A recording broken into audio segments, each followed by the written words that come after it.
vindo aqui essas noites. Eu lembro que no primeiro dia, no domingo que nós começamos aqui, domingo de Páscoa, um desafio, e eu tinha certeza que ao a semana começar e a gente se unir aqui nas noites, a gente seria atraído por Deus. E eu tenho certeza que, apesar das falhas técnicas humanas, de todo o processo, eu tenho certeza que Deus, Ele ministra, Ele organiza as coisas em nosso coração de um jeito perfeito. Então, é muito bom perceber que eu tenho visto no olhar de vocês, na expressão de vocês, que vocês estão sensíveis para perceber Deus agindo na sua vida. Então, que bom que você tem respondido de maneira positiva ao chamado de Deus. E eu espero que mais uma vez essa noite Deus ele venha acessar mais into o nosso coração. Antes da mensagem, só reforçar uma coisa para vocês. Nosso encontro é de sexta-feira, então a gente vai estar aqui amanhã-noite, quinta-noite e sexta-noite. E na sexta-feira à noite eu prometi para vocês algo que, vou atualizar aqui a informação.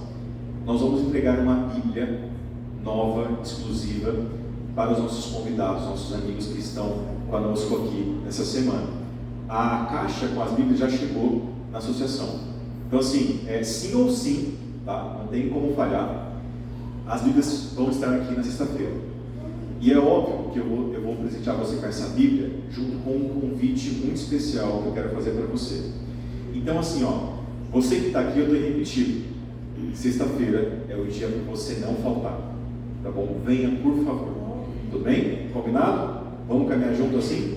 Eu quero pessoalmente te entregar esse grande presente, que eu sei que vai ser um marco histórico na sua caminhada com Deus. Eu sei que você pode comprar uma Bíblia, eu sei que você já tem uma Bíblia na sua casa, mas eu quero que você entenda que alguns presentes não é só a igreja que te dá, é Deus que está te dando e te convidando para algo maior. Então eu quero que você venha e tenha uma experiência incrível na sexta-feira, porque vai ser muito especial. Eu quero dizer para vocês que aqui no domingo eu falei para vocês algo que envolve sobre como Deus acessa o nosso coração e trabalha com a gente. Falei sobre o Espírito Santo, que é o Deus que habita em nós, e através dele nós somos guiados a ter uma profunda experiência com Deus.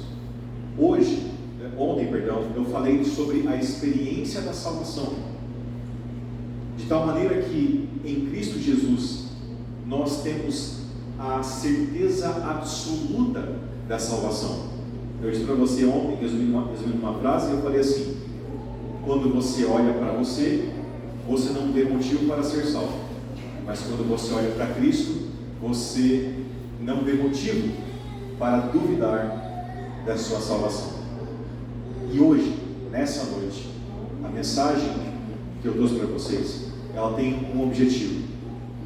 O objetivo é que você, agora, decidido e decidida a caminhar com Deus, você pode confiar nele.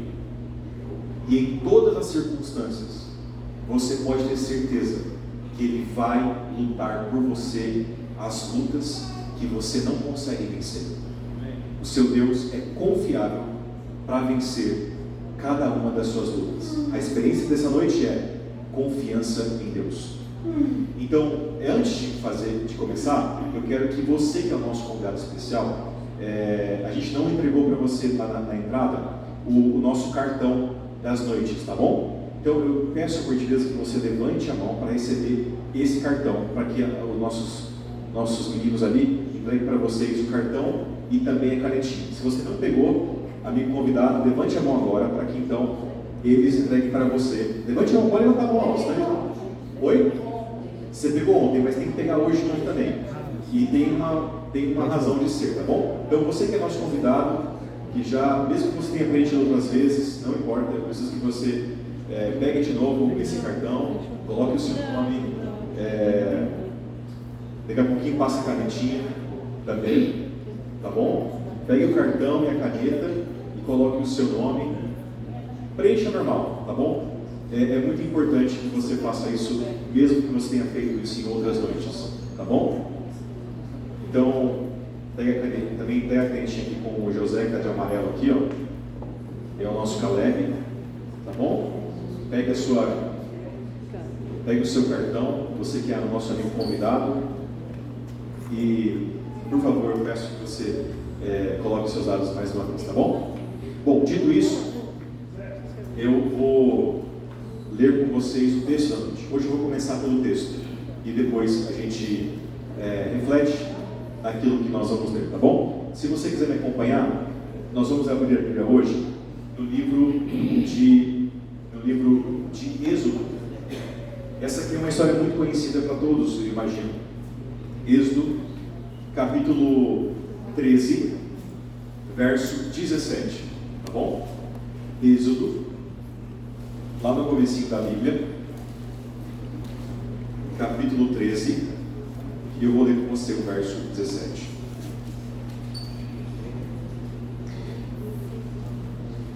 Acharam aí? Eu vou ler para vocês. Êxodo 13, 17 fala assim: quando o faraó deixou o povo ir, Deus não os levou pelo caminho da terra dos filisteus, embora fosse mais perto, pois disse: para não acontecer que, vendo a guerra, o povo se arrependa e queira voltar para o Egito. Olha só o verso 18. Porém, Deus fez o povo rodear pelo caminho do deserto, perto do mar vermelho. Para um pouquinho por aqui. A história é muito conhecida. O povo de Israel passou 400 anos na terra do Egito, vivendo sob o jugo egípcio. Depois desse período, Deus decidiu levar o povo do Egito à terra que Ele prometeu aos pais da nação judaica, do povo que Ele escolheu, para que o mundo inteiro conhecesse quem é Ele. E Deus tinha um jeito de trabalhar com esse povo. Deus, Ele tem o seu próprio método, o seu caminho, como Ele vai fazer acontecer aquilo que Ele deseja para a vida daquele povo. E o texto diz para nós que Deus tinha, nesse contexto, uma alternativa: o caminho mais rápido e o deserto. E o texto é categórico em dizer que Deus, vendo que o povo talvez, ou com certeza, passando pela terra dos filisteus, iriam desistir da caminhada, ou dispersar, ou voltar para o Egito, Ele fala assim, e Deus escolheu o deserto para levar o povo da terra do Egito até a terra que Ele prometeu há centenas de anos para o seu povo. Então, a primeira coisa que eu leio nesse texto aqui é que quando Deus Ele vai trabalhar na vida de um povo e de uma pessoa, Ele tem diante dos seus olhos, da sua sabedoria, diante daquilo que Ele consegue antever, perceber no seu coração, Ele tem o caminho que Ele vai te guiar para você conseguir olhar para Ele, confiar nele e conviver com Ele. Nessa história, Deus não escolheu o caminho mais fácil. Contudo, Ele escolheu o deserto. E a questão aqui é o seguinte: o que o deserto é? O que o deserto é, assim, em termos práticos? O deserto é um lugar que não tem fonte de água, é um lugar que não tem sombra, é um lugar que você não consegue minimamente produzir as coisas. O deserto, durante o dia, é um lugar extremamente quente. À noite pode ter uma queda abrupta na temperatura. O deserto, essencialmente, se você resumir o deserto que nós conhecemos, o deserto é um lugar em que a vida não acontece. É um lugar feito para a vida não existir. Eu acho que essa é a minha definição que faz mais sentido na definição que nós vamos fazer hoje. O deserto é justamente o lugar em que a vida humana não foi feita para estar. E é justamente esse lugar que Deus escolheu para o povo caminhar e viver. E não só o povo, assim, não estou falando de uma... Não, ali era pelo menos, no mínimo, 2 milhões de pessoas saindo de uma terra organizada. Lembrando que o Egito era um lugar organizado, eles tinham as suas casas, eles tinham, quem sabe, até água encanada, eles tinham o mínimo de saneamento básico, eles tinham muitas coisas. E Deus agora tira um pouco daquela organização, daquele conforto, e leva o povo, o seu povo, para um lugar em que a vida não acontece. Então, qual era o objetivo de Deus levar o povo para um lugar em que a vida não acontece? Em que os recursos são escassos. Qual era a razão de levar as pessoas para um lugar que dá medo difícil de conseguir ser feliz, difícil de ter um dia de sossego, sem saber quando que vai ser a chegada? Bom, sabe o que Deus fez? Essencialmente, Deus, Ele literalmente, Ele fez o povo ir para um lugar em que a única condição emocional do povo conseguir sustentar a vida era confiar que Deus iria cuidar deles. Então é como se, não tem aquela expressão de puxar o tapete ou tirar uma coisa que sustenta uma pessoa, de você realmente tirar a estabilidade? Pois é, o que Deus fez para trazer o povo para Ele foi literalmente tirar toda a estabilidade do povo. Então o deserto, ele é, como ideia de Deus, ele significa o quê? Ele representa o fato de que quando você está caminhando com Deus, Deus não está tão preocupado com o seu conforto quanto com o seu caráter. Deus não está tão preocupado assim com fazer com que tudo na sua vida esteja resolvido, quanto ter o seu coração confiante no poder dele. Deus, ele faz questão de que nada na sua vida, uma vez que você está convicto de que você caminha com Ele e Ele com você, Deus faz questão de tirar da sua vida tudo o que atrapalha o seu vínculo de confiança com Ele. Porque no final das contas, a Bíblia ensina assim para nós, de maneira categórica e clássica: quando Jesus voltar pela segunda vez, esse mundo inteiro vai pegar fogo, vai ser destruído, não vai sobrar pedra sobre pedra. Mas uma única coisa vai restar nesse mundo. Tem uma única coisa que se salva nesse mundo, que resta, que permanece, que é a vida daqueles que caminharam com Ele.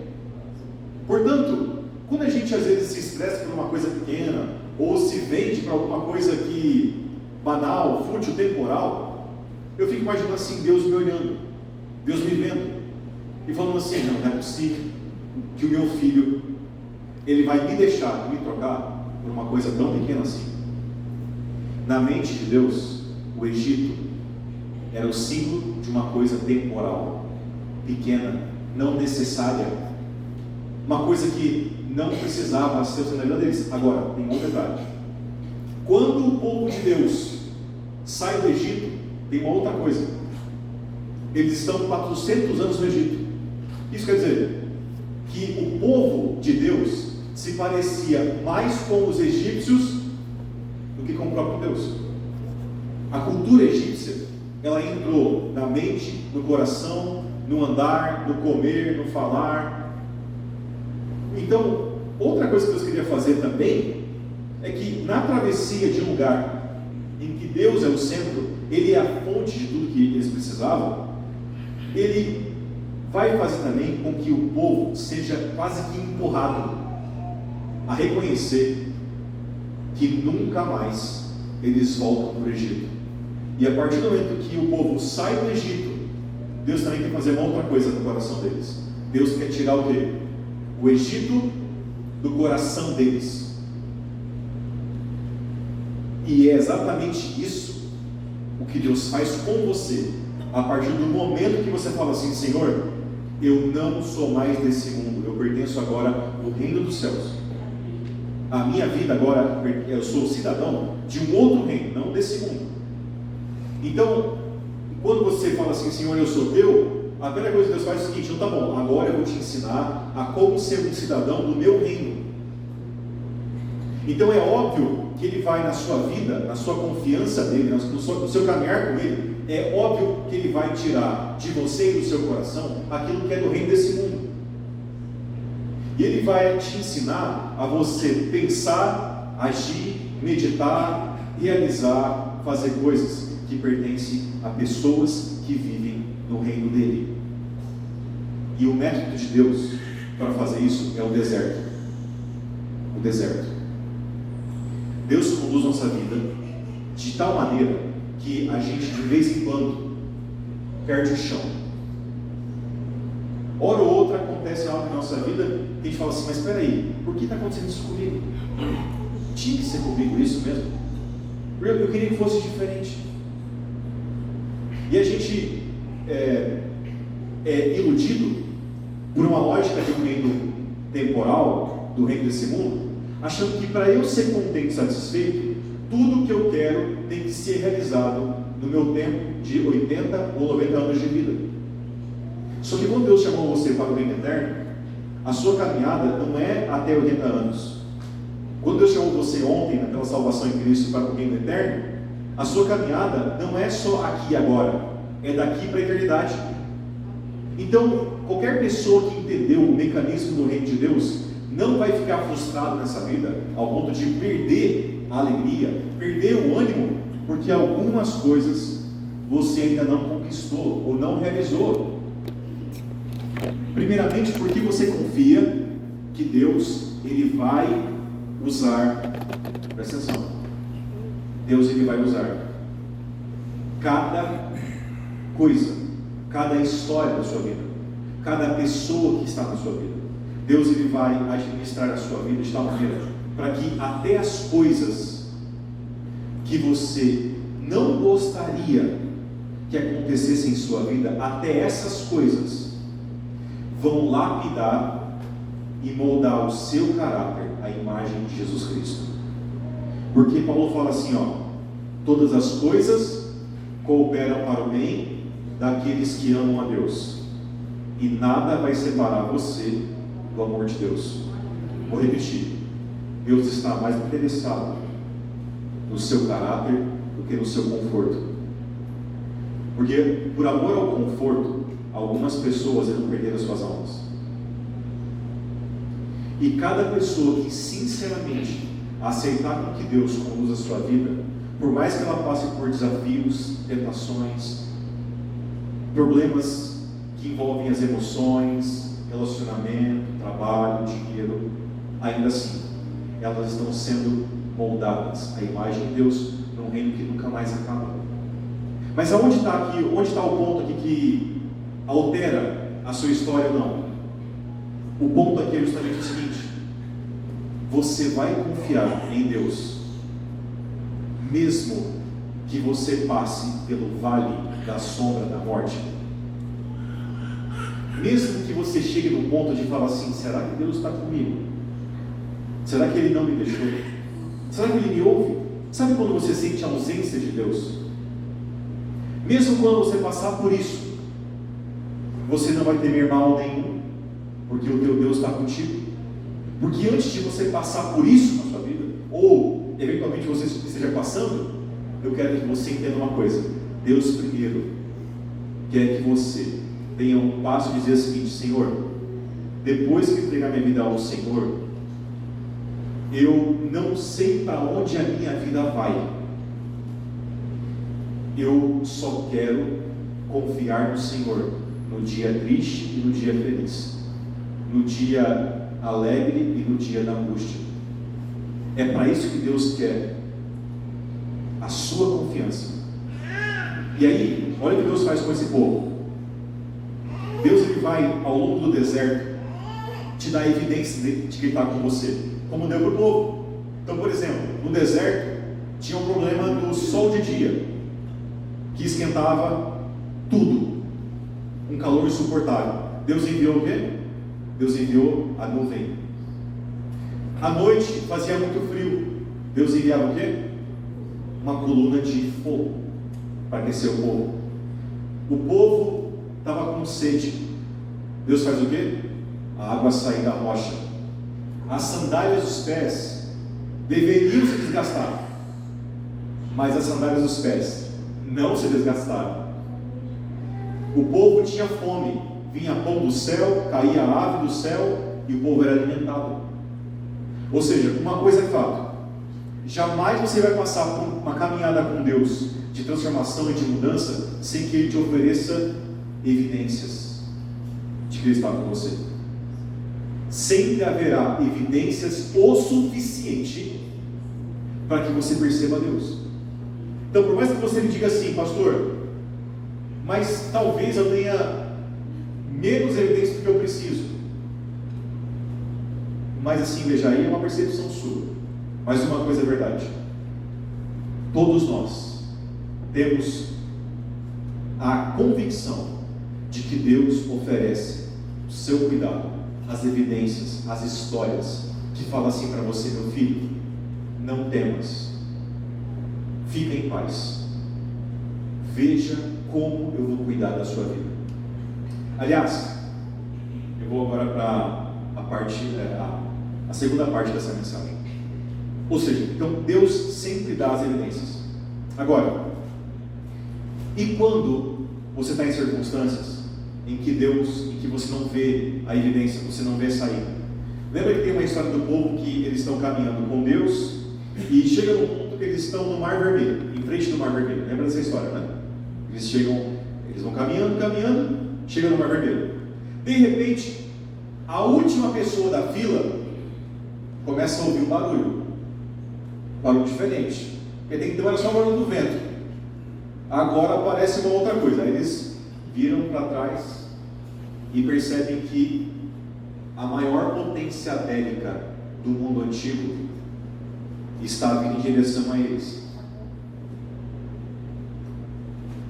E aí eles têm na memória que no dia que antecedeu a saída do povo de Israel, o primeiro filho de cada família que não tinha o sangue nas portas morreu.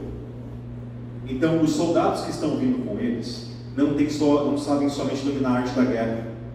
Eles também conhecem, eles estão cheios de um coração querendo se vingar, um coração que está com sede de vingar a morte dos seus filhos.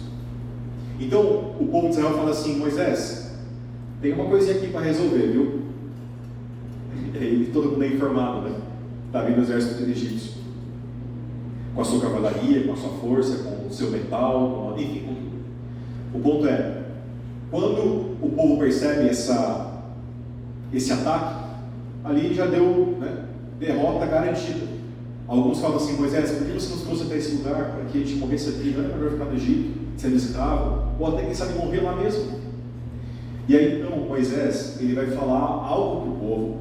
Só que Moisés aqui é o profeta, e o profeta, ele é a boca de Deus. Quando o profeta fala, nem sempre é ele falando. Muitas vezes quando o profeta fala, é o que Deus quer que o povo escute através de uma pessoa que tem o dom da profecia. Então, quando Moisés fala, o que ele vai falar aqui agora é Deus falando para o povo. Lá no verso 14, capítulo 14 de Êxodo, capítulo 14, no verso 13, Deus, através de Moisés, vai dizer algo para o povo, diante dessa pressão do exército egípcio. Êxodo 14, verso 13 fala assim: Moisés, porém, respondeu ao povo. Presta atenção no que Deus fala ao povo: não tenham medo, fiquem firmes e vejam o livramento que o Senhor lhes fará no dia de hoje, porque vocês nunca mais verão esses egípcios que hoje vocês estão vendo. Verso 14: o Senhor lutará por vocês, fiquem calmos. Deus fala três coisas para o povo na circunstância em que eles estão. A primeira coisa é o quê? Não tenha medo. Depois ele fala: fiquem firmes e vejam o livramento que eu vou te dar. Isso aqui que Deus falou prova exatamente o quanto você pode confiar nele quando a sua vida pertence a ele. Então a primeira coisa que Deus fala para o povo é para que eles não tivessem medo do que está acontecendo. E assim, é quase impossível, né? Não ter o sentimento abalado por tudo que está acontecendo. Imagina você está com uma criança de colo na sua mão e você vê um exército vindo para pegar você. Então, o que Deus queria dizer para o povo aqui? Não tenha medo. A expressão não tenha medo, ela aparece 366 vezes na Bíblia, sabia disso? Uma para cada dia do ano e uma mais para os anos bissextos. A expressão aparece não tenha medo na Bíblia de maneira tão recorrente, porque em muitas circunstâncias da vida, assim como essa aqui, está claro uma coisa: há coisas na vida que você pode fazer e Deus não faz no seu lugar, sabia? Então, por exemplo, você veio hoje aqui porque Deus te trouxe? Sim e não, né? A gente sabe o convite é dele, mas ele não pegou na sua mão para colocar a sua roupa. Ele não pegou a chave do carro para... Né? Ele não foi... Você não sentiu uma mão te pegando e levando.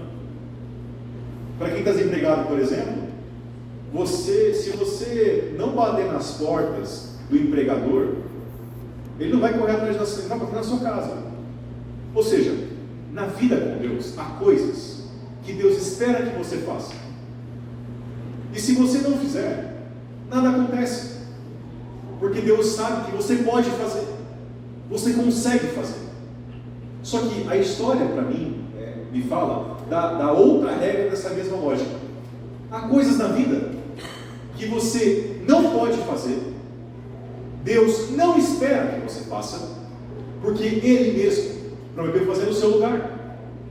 O grande exemplo disso é a nossa salvação, o tema de ontem. Não há um único texto na Bíblia que fala que a salvação depende do seu esforço. A salvação acontece unicamente pelas obras de Cristo, do trabalho dele. Se você morresse pelos seus pecados, não ia adiantar de nada. E se você acertasse para cumprir, para ter mais acerto do que erro, também isso não ia adiantar em nada. O ponto é o seguinte: há coisas nessa vida que você não consegue fazer, Deus não espera que você faça, porque Ele falou que vai fazer no seu lugar. Portanto, a caminhada com Deus, ela tem esse nível de proteção. Tem coisas que dependem de você, mas existem várias situações da vida, várias circunstâncias, vários milagres, várias ajudas, que é só Deus fazendo por você. E é por isso que o cristão vive em paz. A nossa paz não vem porque eu sempre consigo fazer as coisas bem feito. A minha paz vem porque Deus sabe qual é o meu limite. Deus sabe até onde eu consigo ir. Há coisas em minha história, na minha criação, na minha constituição biológica, emocional, que é o meu limite. E Deus sabe qual é o seu limite. Deus não espera de você coisas que você não consegue fazer. Então não se sinta mal por não conseguir fazer algumas coisas na sua caminhada com Deus. Porque Ele mesmo falou o seguinte: filho, naquilo que você é incapaz, eu sou perfeito em produzir essas coisas. Eu só te peço uma coisa: não tenha medo. E a segunda coisa que Ele fala é o quê? Fique firme, não desanime, persista. E esse é um ponto importantíssimo. Não é a primeira vez que isso aqui aparece na Bíblia. Por várias, acho que em todo o texto da Bíblia, ou todo o livro da Bíblia, existe um pedido, um clamor de Deus aos seus filhos. Porque de vez em quando, o desafio, o problema, ele pode ser tão grande, que isso te afeta tanto na sua vida interior, nas suas emoções, na sua relação com as pessoas, que a impressão que dá é que você não vai conseguir e você desiste.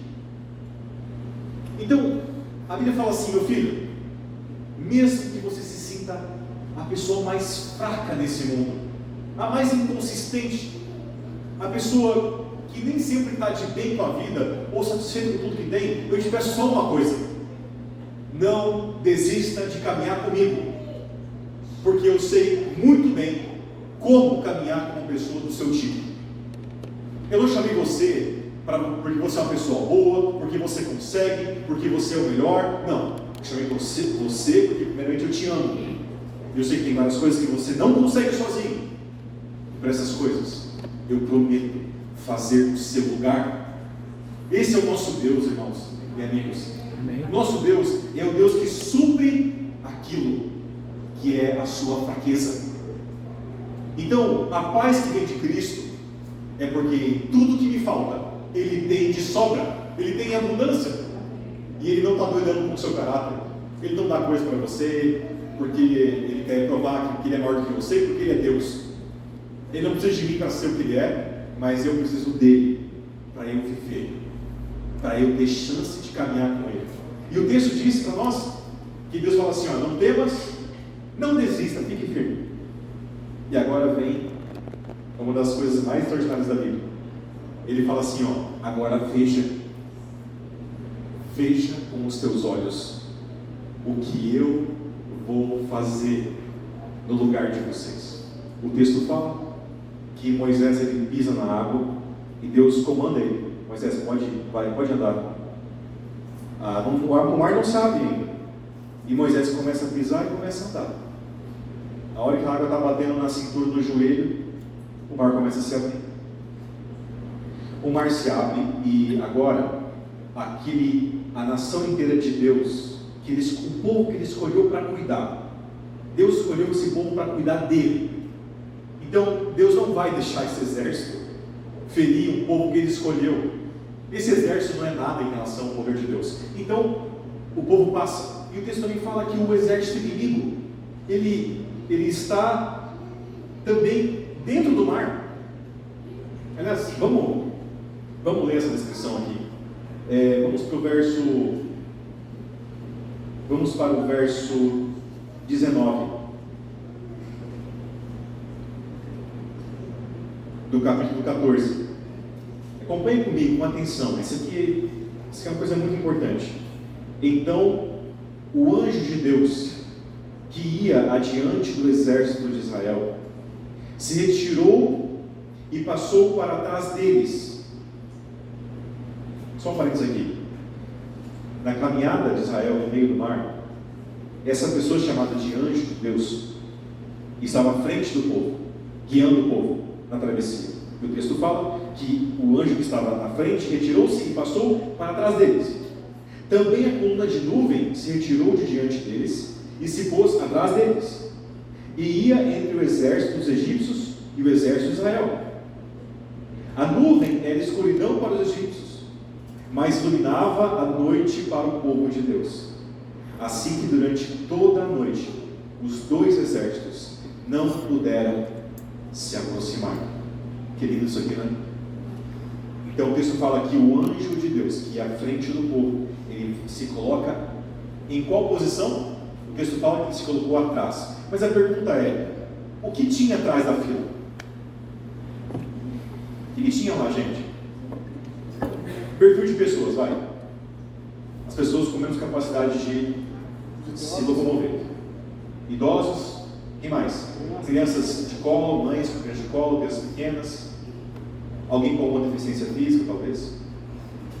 Só que tinha algo talvez que, para além disso, era mais temível, que era o peso, a dor emocional da percepção de serem os primeiros a sofrer com as consequências. Os mais frágeis iriam sofrer primeiro, porque se o exército chegasse, ia chegar onde? Na ponta ou atrás? Onde estava o perigo. Então, o que tinha lá atrás? Lá atrás tinha a ansiedade, lá tinha o medo de morte, lá tinha o cheiro da morte. O problema, na verdade, não estava na frente. O problema da travessia, o medo, a angústia, o pavor, o pânico estava lá atrás. E aí que o texto fala assim, ó, o anjo do Senhor, ele sai da frente e vai para onde? Para trás. Curiosamente, o texto fala que a nuvem que provoca a separação, né? E o anjo fez o quê? A nuvem faz separação. não deixando os dois se encontrarem. E o anjo faz o quê? O anjo faz o seguinte: o anjo dá a convicção e a certeza de que aquele exército inteiro reunido não pode derrotar um único anjo de Deus. Vou repetir: a maior potência bélica do mundo antigo não teria condições de vencer um único anjo de Deus. Ainda mais esse anjo aqui, porque a expressão anjo do Senhor, ela aparece só para um único tipo de anjo na Bíblia, que é o arcanjo Miguel, o principal dos anjos.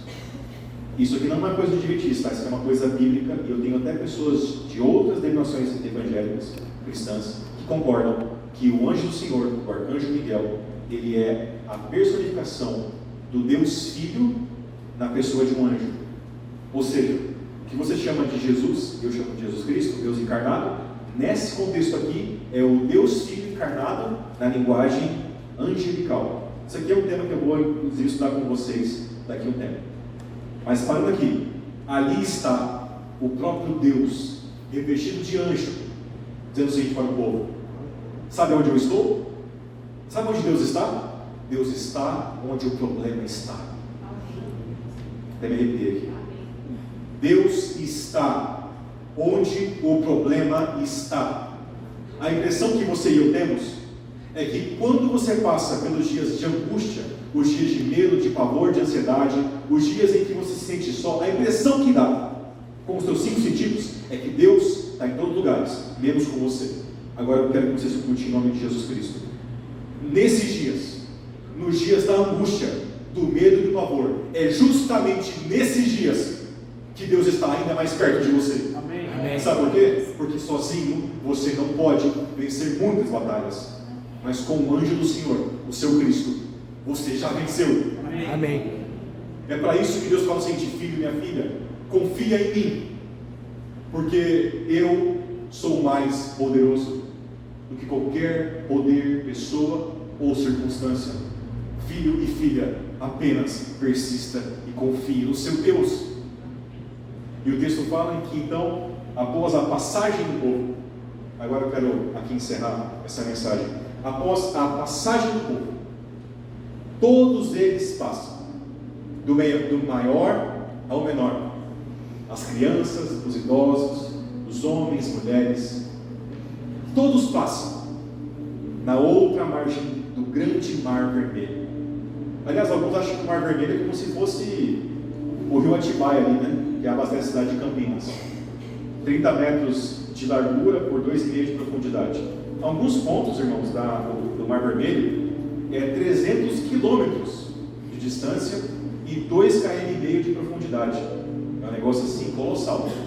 A gente não sabe onde eles passaram, mas a gente sabe que foi mais ou menos um lugar que foi uma noite de travessia. Uma noite de travessia. Imagina, o texto fala que quando a última pessoa passou da margem, Deus disse assim para as águas: águas, pode se fechar. Porque Deus criou a água. A água escuta Deus. A água entende quem é Deus. Assim como Cristo falou com as águas também. Então, o dia que Deus falou o seguinte: águas, eu te criei, me obedeça, pode fechar. Naquele momento, a maior potência bélica do mundo antigo foi derrotada por 2 comandos de Deus. Primeiro, do mar se abrir. Segundo, do mar se fechar. Simples assim. Eu quero que você entenda uma coisa nessa noite. Quando você resiste em entregar o seu coração a Jesus Cristo e ao seu Deus, você está vivendo exatamente como os egípcios viviam: uma rebelião com Deus, uma guerra contra Ele. E você vive nessa angústia, porque a melhor pessoa que você conhece, que ainda não se entregou ao seu Deus, em algum sentido, ela provoca uma rebelião no seu coração contra Deus. Mas qualquer pessoa, do maior ao menor, que reconhece Jesus Cristo como seu Senhor e Salvador, se entrega a Ele, testemunha pelo batismo a sua confissão de fé e decide caminhar com Ele, essa pessoa está amparada pelo céu inteiro, trabalhando ao seu favor. O céu inteiro, Deus Pai, Filho, Espírito Santo, os anjos estão ao seu redor. Você é a pessoa mais protegida e guiada pelo Deus que nunca vai deixar você, porque Ele te ama, Ele te guia. E é nesse momento que eu falo ao seu coração dizendo o seguinte: assim que o povo saiu e passou pela outra margem e olharam para trás, eles viram o tamanho da vitória. Eu quero te fazer uma pergunta: será que algum hebreu sequer imaginou que o mar poderia abrir e fechar para vencer o exército? Você acha que alguém pensou nisso? Eu acho que não. Mas você sabe que quando Ellen White comenta essa história, sabe o que ela fala? Isso aqui vai fazer você entender o tamanho do seu Deus. Ela fala assim, o fato de Deus ter abrido o Mar Vermelho significava uma entre 1000 escolhas que ele tinha para derrotar um exército em que 2 milhões de hebreus não sabiam o que fazer. Esse é o tamanho do seu Deus.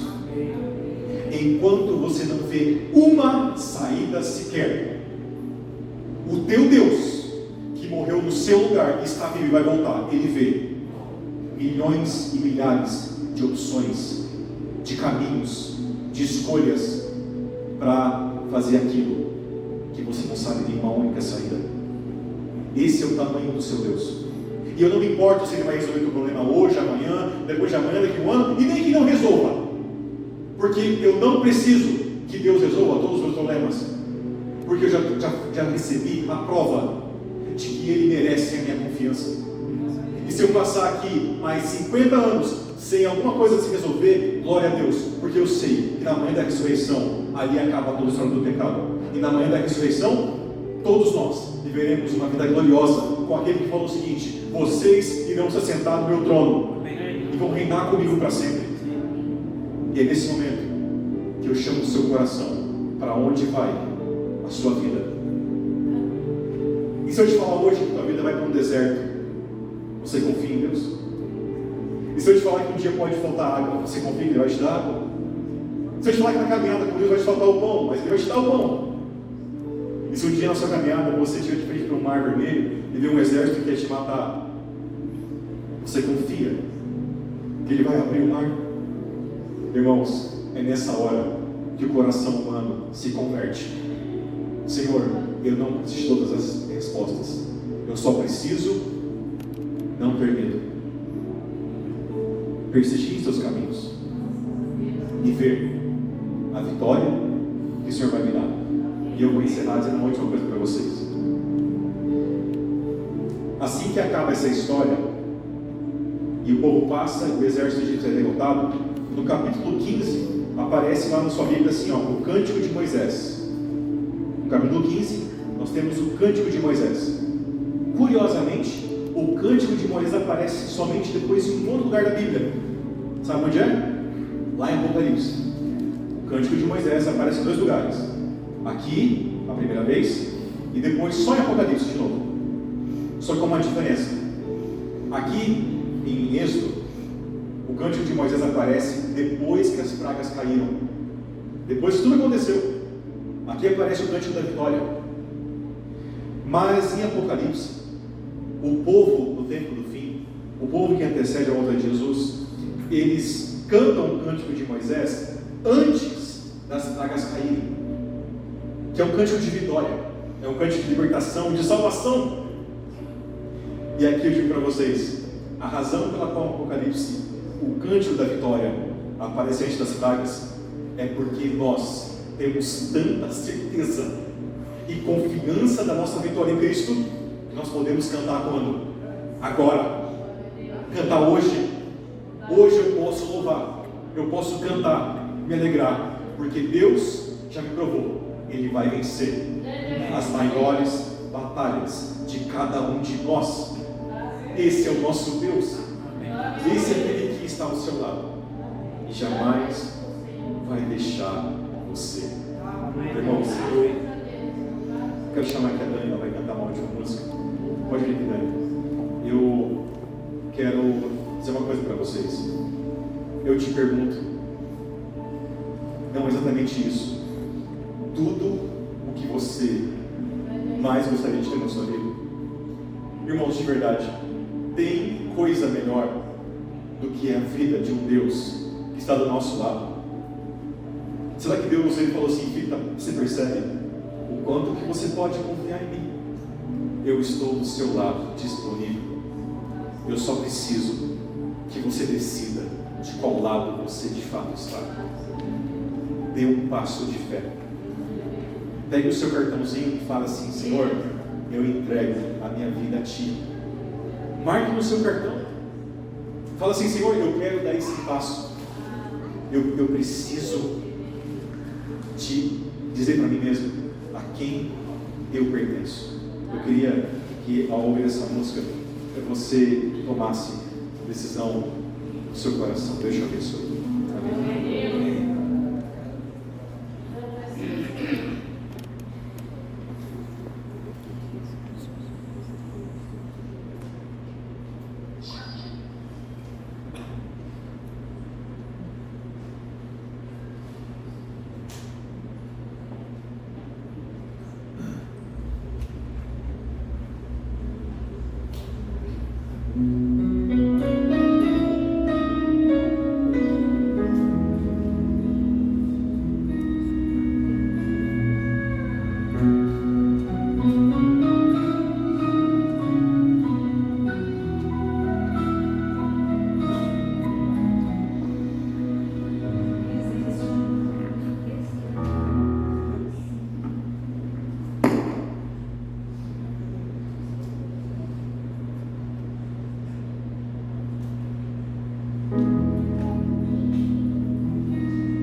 existe um nome que está acima de tudo, acima de todo nome.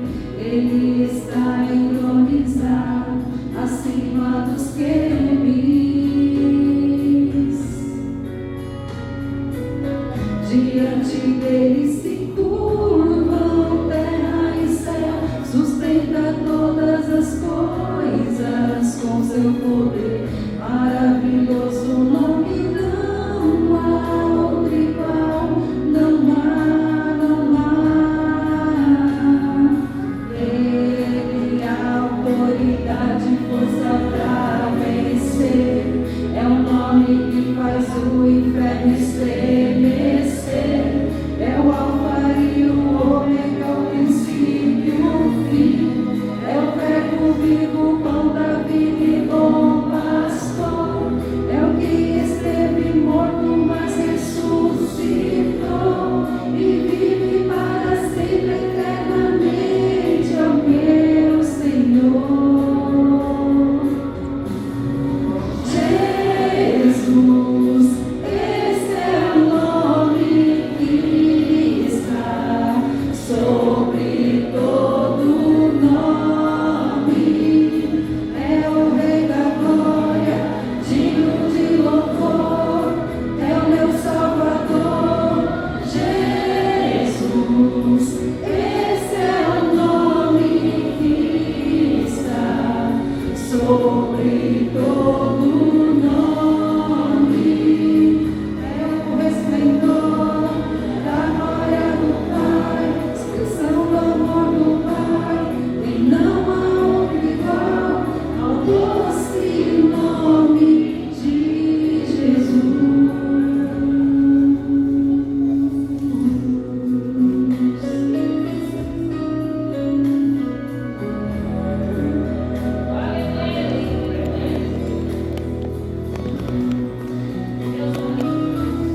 Glória a Deus. Deus é muito bom. Vamos orar? Pedir a graça de Deus mais uma vez. Meu Deus e meu Pai, nosso eterno Salvador, aquele que luta por nós. Nossa alma está feliz, Pai. Nosso coração se alegra, porque nós podemos confiar no Senhor constantemente, sabendo que os anjos, o céu, o Senhor pessoalmente está conosco. Não temos como temer, ó Deus, porque temos um Deus tão poderoso ao nosso lado. E é um Deus que está constantemente nos guiando pelo caminho onde o Senhor faz a sua vontade. Por isso, mais uma vez, Pai, entregamos e colocamos nossa vida nas Tuas mãos, confiando que a Sua vontade é melhor, os Teus mandamentos são melhores, a Tua sabedoria é melhor, tudo no Senhor é melhor, e é por isso que nós descansamos em paz em Ti. Eu entrego cada uma das pessoas que estão aqui, especialmente os nossos amigos e convidados, para que eles em Cristo encontrem tudo aquilo que eles estão buscando. É isso que eu te peço e agradeço, em nome de Jesus Cristo. Amém, amém e amém. Dê um último abraço na pessoa que está do seu lado aí, deseje a ela ou a ele as bênçãos do céu. Que bom ter vocês aqui, tá bom? Meus amigos, obrigado pela presença. Amanhã a gente se encontra aqui, tá bom? Que horário amanhã? É 7h30? 7h30 amanhã? Então tá bom. Deus abençoe vocês, pessoal. Tenha uma ótima noite. Vai ter um lanchinho, pessoal. Vai ter um lanchinho lá atrás, tá bom? O papelzinho que você pegou, entrega pra mim no final, tá? O papelzinho que você entrega pra mim, tá? Vai ter um lanchinho